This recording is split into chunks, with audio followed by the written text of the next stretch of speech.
What's going on, people? It is me, DSP, your friendly neighborhood media personality, and you're now tapped into another installment of Hoop Haven Quickies.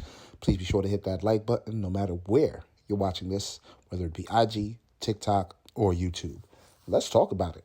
I was super shocked when I was watching the China game. I believe they were playing, who did they play? I forgot who they played, but I looked at Spain. It was China versus Spain. And I looked at the bench and I saw Yao Ming there. And I was like, wait a minute. I didn't know Yao Ming was part of the Chinese national team's coaching staff. I don't even think he's a head coach. I was just shocked to see him there on the bench when the game started. Now, as the game progressed, I noticed that China had a center, super talented. I mean, her footwork was on point. She was going after rebounds. She was getting her buckets. And I'm like, wait a minute. She's reminding me of somebody. And the person she was reminding me of was the guy that's sitting on the bench, Yao Ming. Yao Ming had great footwork. Yao Ming was a rebounding god. Yao Ming shot blocker. Yao Ming impeccable footwork for someone his size. You have to remember Yao Ming was 7'5"?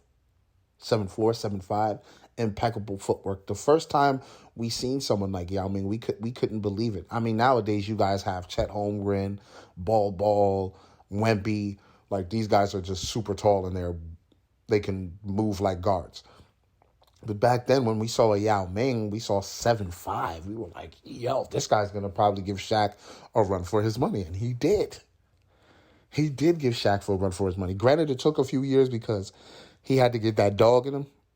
I think Yao always had the dog in him, but he just didn't want to be excessive with it. So once the dog came out, Yao Ming became that perennial all-star that we loved. Of course, injuries hindered his career, but if he never got injured, Yao Ming would have been everything that he was supposed to be. But to see him on the bench for the Chinese national women's team, I think it's amazing, brings eyes to the team.